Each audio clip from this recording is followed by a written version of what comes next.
ഒരു brand name വൈറലാകാൻ വേണ്ടി ഇപ്പോൾ എന്താ ചെയ്യുക? പല ടെക്നിക്കും യൂട്യൂബിൽ കാണുന്നുണ്ട്, ഇൻസ്റ്റാഗ്രാമിൽ കാണുന്നുണ്ട്, ഫേസ്ബുക്കിൽ കാണുന്നുണ്ട്. പക്ഷേ എങ്ങനെ ഇപ്പോൾ ബ്രാൻഡിൻ്റെ പേരെന്ന് കുറച്ച് ഒരു നാലാൾ ഇപ്പോൾ എങ്ങനെ അറിയും എന്നൊക്കെ നമുക്ക് ചിന്തിക്കുമല്ലോ. കാരണം നമ്മളൊരു ബിസിനസ് റൺ ചെയ്യുന്ന സമയത്ത് എന്തായാലും നമുക്ക് പബ്ലിസിറ്റി വേണം, എന്നാലല്ലേ നമുക്ക് കാര്യമുള്ളൂ. ഗ്രോത്ത് വേണമെന്നുണ്ടെങ്കിൽ നാലാൾ നമ്മുടെ ബിസിനസ്സിനെ കുറിച്ച് അറിയണ്ടേ. അപ്പോൾ നമ്മൾ സില്ലിയായിട്ട് ഒഴിവാക്കി വിടുന്ന ഒരു കാര്യമുണ്ട്. അതായത് ഈ സ്പെഷ്യൽ ഡേയ്സിൻ്റെ പോസ്റ്റുകളൊക്കെ പല ടീമുകളും അപ്ലോഡ് ചെയ്യണത് കണ്ടിട്ടില്ലേ? ഇതെന്തിനാണ് ഇവരിങ്ങനെ ചെയ്യണത്? നമ്മളിങ്ങനെ ആലോചിക്കുമല്ലോ.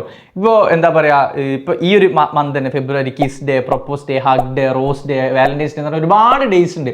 അപ്പോൾ ഈ ഒരു ഡേയ്സിൻ്റെ ഒക്കെ പോസ്റ്റുകൾ പലരും അപ്ലോഡ് ചെയ്യും. എന്തിനാണ് ഇവരിങ്ങനെ ചെയ്യുന്നതെന്ന് അറിയോ? അതായത് സംഭവം എന്താണെന്ന് വെച്ച് കഴിഞ്ഞാൽ പലർക്കും അറിയില്ല പല ദിവസത്തിൻ്റെ പ്രത്യേകതകൾ എന്താണെന്ന്. അപ്പോൾ ഇത് നമ്മളൊരു പോസ്റ്റായിട്ട് അപ്ലോഡ് ചെയ്യുന്ന സമയത്ത് ചിലപ്പോൾ എന്തെങ്കിലും ഫണ്ണായ എന്തെങ്കിലും സ്പെഷ്യൽ ഡേ, അല്ലെങ്കിൽ ആളുകൾ കൂടുതൽ ശ്രദ്ധിക്കുന്ന എന്തെങ്കിലും സ്പെഷ്യൽ ഡേ ആണെന്നുണ്ടെങ്കിൽ അത് ആളുകൾ വായിച്ചിരിക്കും. ആ ഒരു പോസ്റ്റിൽ നമ്മുടെ ബ്രാൻഡിൻ്റെ ലോഗോ കൂടെ ഉണ്ടെങ്കിൽ ആ ഒരു ബ്രാൻഡ് നെയിം അവരുടെ മൈൻഡിൽ ചെറുതായിട്ടൊന്ന് കൊള്ളൂലേ.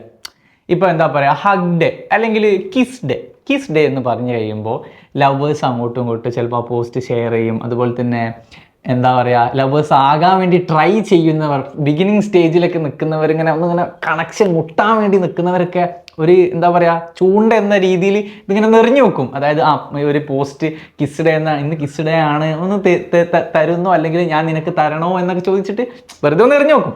അപ്പോൾ അങ്ങനെ ചെയ്യുന്ന സമയത്ത് നമ്മുടെ ആ ബ്രാൻഡിൻ്റെ നെയിം ഉണ്ടല്ലോ, ആ ഒരു നെയിം എന്താവും കൂടുതൽ ആളുകളിലേക്ക് എത്തും.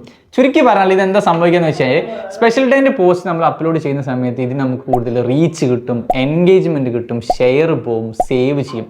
അതായത് എന്തെങ്കിലും സ്പെഷ്യൽ ഡേ, അതായത് ഇപ്പം എന്താ പറയുക, ഇപ്പോൾ പെരുന്നാൾ, ഓണം, വിഷു ഒക്കെ അതിൻ്റെ ഒരു പോസ്റ്റ് അത് എന്നാണ് എന്ന് ഉള്ള ഒരു ഡേറ്റ് അടക്കം അപ്ലോഡ് ചെയ്തൊരു പോസ്റ്റ് ഫസ്റ്റ് നിങ്ങളാണ് അപ്ലോഡ് ചെയ്തതെങ്കിൽ, നിങ്ങളുടെ ബ്രാൻഡ് നെയിം വെച്ചിട്ടാണ് അപ്ലോഡ് ചെയ്തതെങ്കിൽ അത് കൂടുതൽ ആളുകളിലേക്കും ഷെയർ ചെയ്യും. പിന്നെ അതുമല്ല, നിങ്ങളുടെ ആ പോസ്റ്റ് നല്ല അടിപൊളിയായിട്ടാണ് നിങ്ങൾ ഡിസൈൻ ചെയ്ത് വെച്ചിട്ടുണ്ടെങ്കിൽ അത് ഒരുപാട് പേരിലേക്ക് അത് എത്തും ചെയ്യും, ഒരുപാട് പേര് അത് സേവ് ചെയ്യും.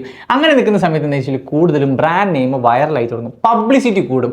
അങ്ങനെ ചെയ്യുന്നത് നിങ്ങളുടെ ബ്രാൻഡിനൊരു ഗ്രോത്താണ്, നിങ്ങളുടെ ബിസിനസ്സിനൊരു ഗ്രോത്താണ്. നിങ്ങൾക്ക് എന്താ വെച്ചാൽ നാലാൾ അറിയാൻ തുടങ്ങും നിങ്ങളുടെ ആ ഒരു ബ്രാൻഡ് നെയിം. അതെന്താ വെച്ചാൽ ഒരുപാട് സ്പെഷ്യൽ ഡേയ്സ് ഉണ്ട്. സോ നിങ്ങൾ ഗൂഗിളിൽ തിരഞ്ഞിട്ട് എല്ലാ സ്പെഷ്യൽ ഡേയ്സിൻ്റെ ഒരു ചാർട്ട് ഉണ്ടാക്കിയിട്ട് നിങ്ങൾ എന്ത് ചെയ്യുക, ഓരോ സ്പെഷ്യൽ ഡേയ്സിനും കുറേ മുന്നേ തന്നെ പോസ്റ്റ് സെറ്റ് ചെയ്ത് വെക്കണം. ഇപ്പോൾ നാളാണ് സ്പെഷ്യൽ ഡേ എന്നുണ്ടെങ്കിൽ ഇന്നോ ഇന്നലെയോ അല്ലെങ്കിൽ ആ പോസ്റ്റ് സെറ്റ് ചെയ്ത് വെക്കണം. കാരണം നാളത്തെ എന്താ പറയുക, ആ ഒരു സ്പെഷ്യൽ ഡേക്ക് നാളെ രാവിലെ അല്ല പോസ്റ്റ് സെറ്റ് ചെയ്യാൻ തുടങ്ങേണ്ടത്. നാളെ കറക്റ്റ് ഒരു 9 മണിയോ 10 മണിയാകുമ്പോൾ എന്ത് ചെയ്യണം, ആ പോസ്റ്റ് അപ്ലോഡ് ചെയ്ത് പോകണം. അല്ലെങ്കിൽ ഇന്ന് രാത്രി 12 മണി സമയത്ത് അത് അപ്ലോഡ് ചെയ്ത് പോകണം. സോ ആ കാര്യങ്ങൾ നിങ്ങൾ വളരെയധികം ശ്രദ്ധിക്കുക. അതിനോടൊപ്പം തന്നെ ഇതുപോലെ ഒരുപാട് ഇൻഫോർമേറ്റീവ് ഡീസ് നിങ്ങൾക്ക് അറിയാൻ വേണ്ടിയിട്ട് subscribe our channel Kenmi digital academy.